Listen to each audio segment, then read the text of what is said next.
into the Jeep and we went to visit Burgess Garden, just visiting.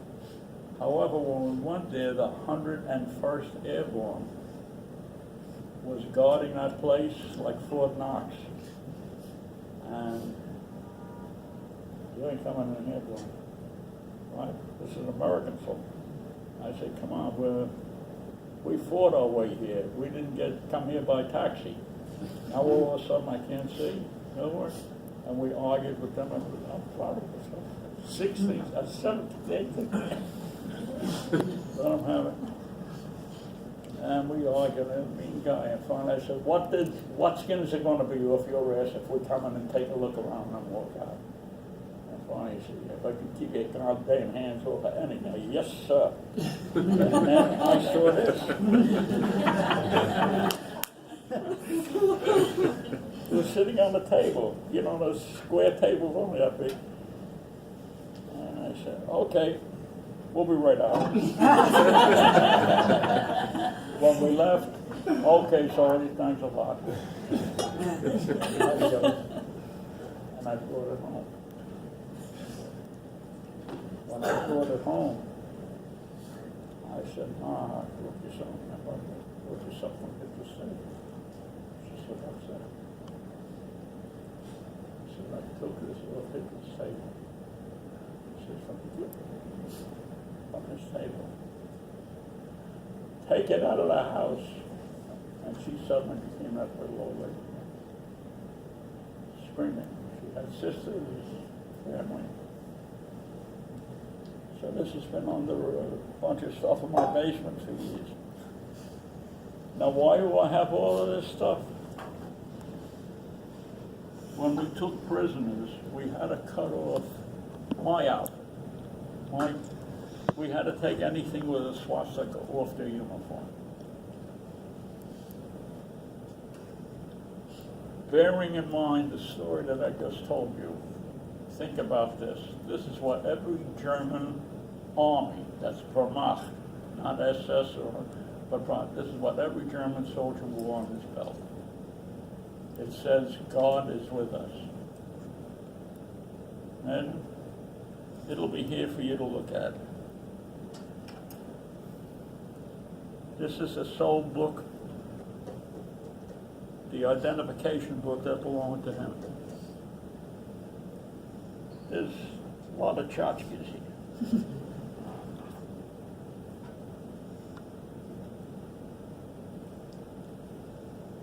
Yeah, I think I'm finished. Okay, thanks for listening. Thank you.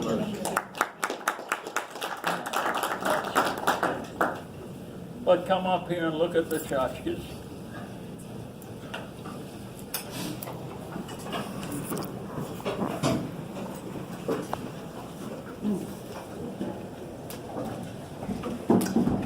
Here.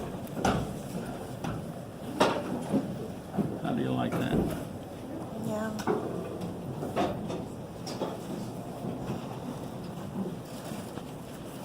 Here was my gun. Oh, wow. Very heavy. Huh? So important. No, it sits on this iron rim, Right. and it goes around.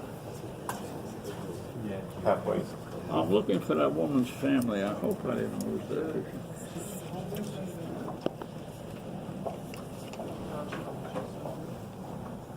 You can touch it.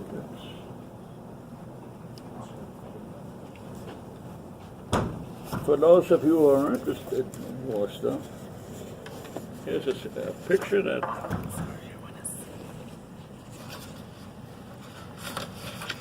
I took this picture, which is the reason it's a lousy picture. Oh, my.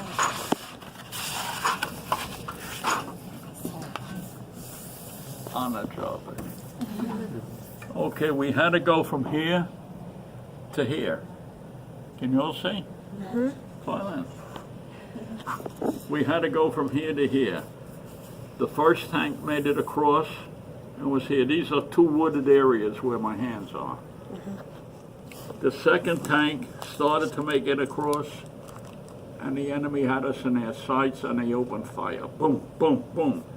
This tank, which had been the second tank, got hit, Those who could scrambled out. 2 others died, 1 wounded. And they just had to lay there till we got on the radio. Radios were not like they are today. Hi, this is Chico Blue. Just caught some incoming fire. We need some help. Got 2 wounded. Send a couple of medics.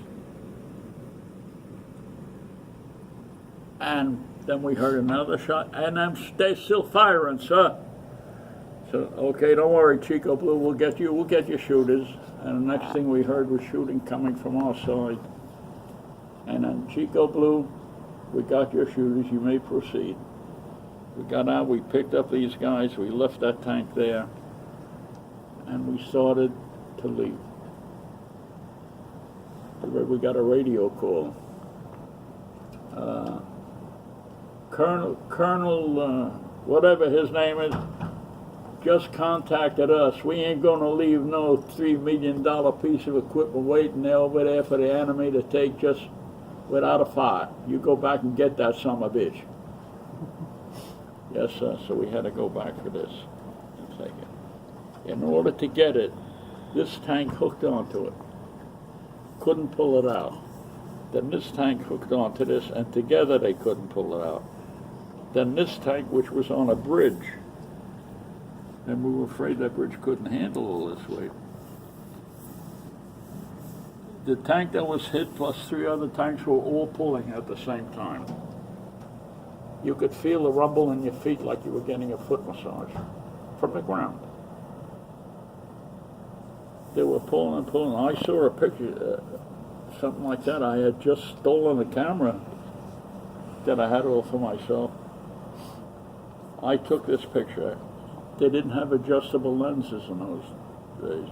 But I stood back far enough so I can get the whole thing, and I got 1, 2, 3, 4, very happy with that picture. And I took my picture, I closed my camera, I put the camera in my pocket. Now remember, I took the picture, I closed the camera, put it in my pocket. Boom, boom, boom. Incoming fire again. Guy got on the phone. So we're getting incoming fire, and I'm sorry, but you guys didn't do nothing to hate you. Yeah. Okay, we get it. Boom, boom, boom. You may proceed. We got your shooter. What a job that must be to listen to guys getting killed. You know, to listen to them waiting for the shells to come in. But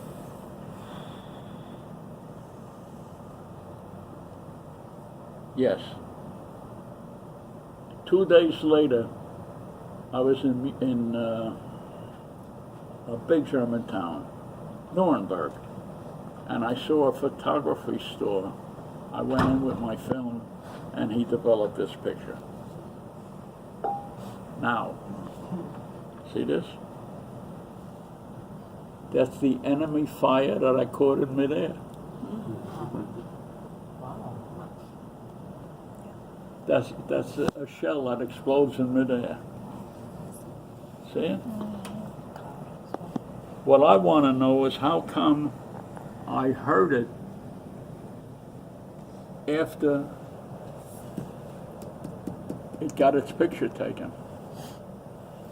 You know, the shell travels 4,000 miles an hour. The sound travels 400 miles an hour. Someplace in that thing, I never was able to understand it. About that picture.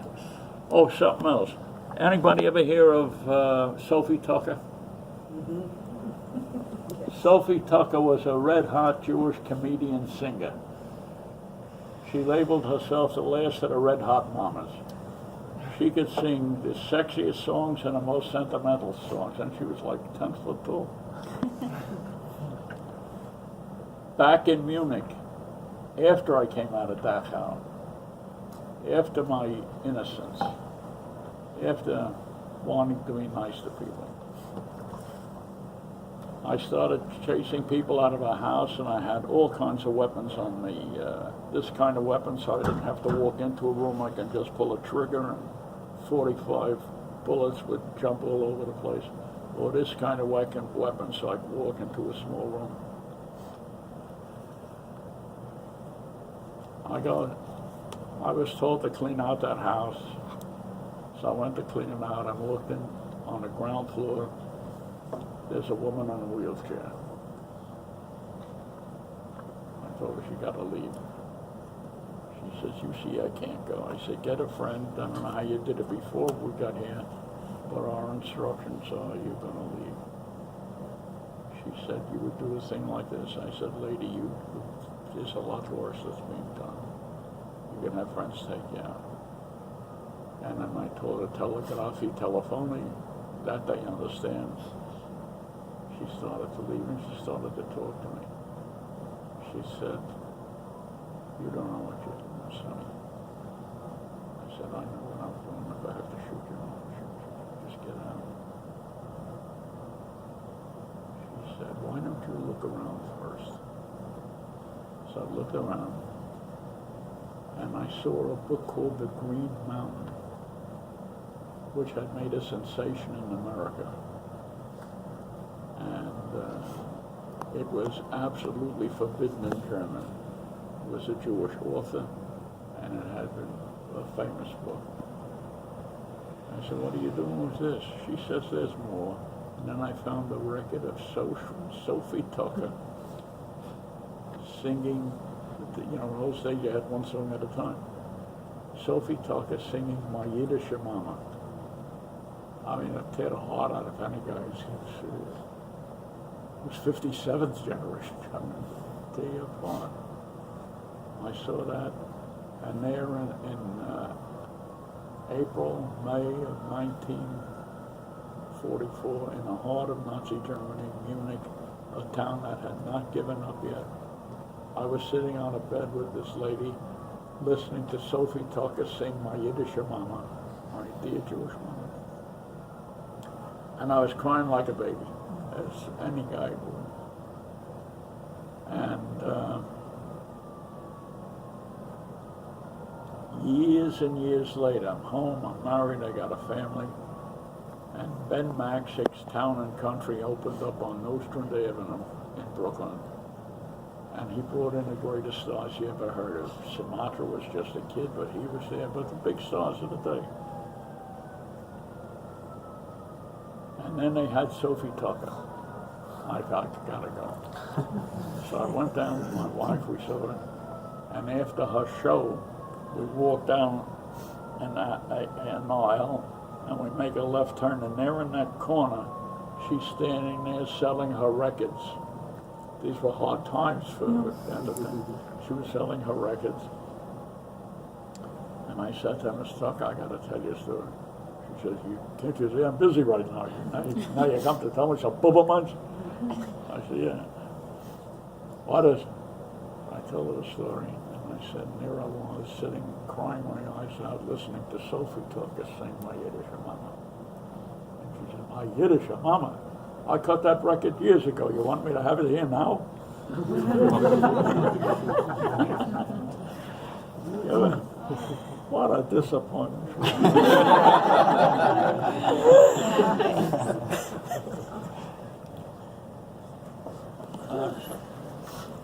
I don't know. I don't have the picture, but it's a class. Oh, by the way, this proves the authenticity of this. Wow. That was Oh me. my goodness. Just, I changed it. You know this. Oh, there it is. I better let you go. I can go on forever here. So when did you come back?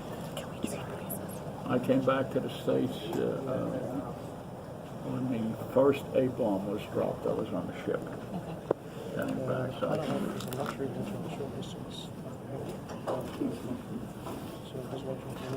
I want to find that just so you can say you saw that family.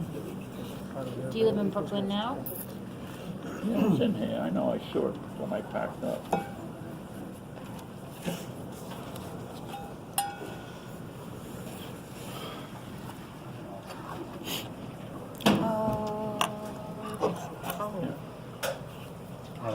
This is the family?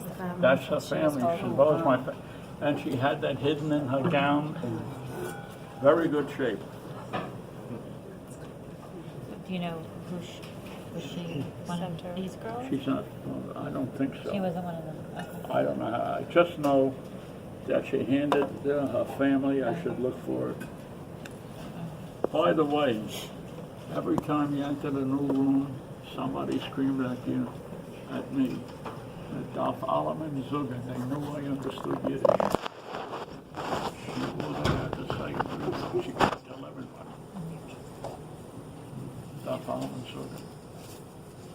They were ashamed to be in a